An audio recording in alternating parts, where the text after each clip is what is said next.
Assalamu alaikum. Aleykümselam. Siz kim o? Ben Munira. Vaktiniz boz görüşsek bo'ptikan. Neymiş de? Siz bilan 100 lirani ko'rishib deydigan gaplarim bor. Bu ikimizning munosabati ayni vaqtda tükkan qo'y deyman. Yani ko'rishib paranglashishning menimcha hech qanday zaruriyati yo'q. Ko'nglimdagi mush gaplarimni tavaqib bir qitim fursat bersiniz. En oxirgi qitim ko'rishimiz bo'lib qolsin.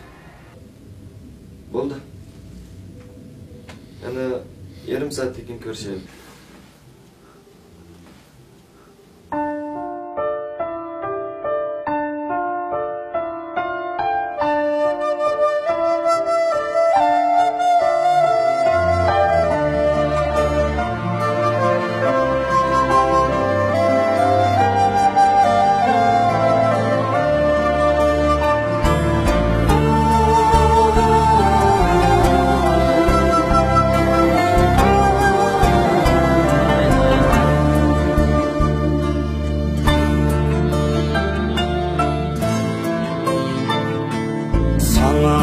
Seni yürüttümen, çen söйgi biriptimen.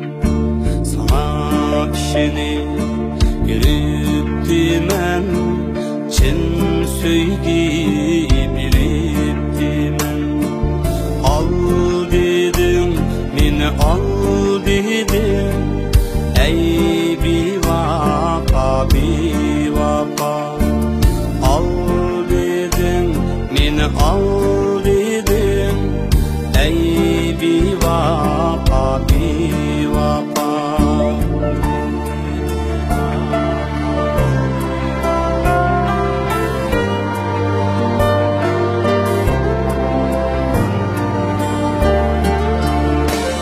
Söyküşümde bulsa yar, ben söymeymen temdiyat. Ben söymeymen temdiyat. Sen söygümni har kıldın, öksüp yığlar bu hayat. Sen söygümni har kıldın, öksüp yığlar bu hayat.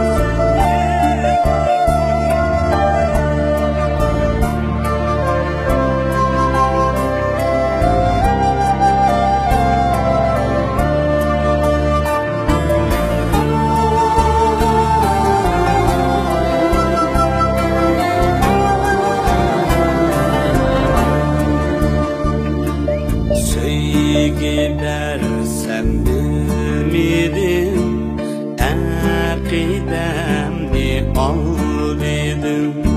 Söygiler sen bilmedin, akidemni al dedim. Özgelerning beg'ida bir qush bo'lib sayridi. Özgelerning beg'ida bir qush bo'lib sayridi.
ketyapman deb endi bek kechikdim. Seni men kechirgan bilanmi, vicdanım kechirmaydi. Chunki sen ayni vaqtida boshqalarning mashinasini, mal mulkini deb meni tashlab o'tganding. Bu vaqtida mening hech qanday narsam yo'qdi. Faqat sana bo'lgan samimiy mehr-muhabbat, seni chin yurakimdan yaxshi ko'radigan saf hissiyot bor. Lekin chu hozir hech narsa asar qolmadi. Hozir men sen qoldira olmayman.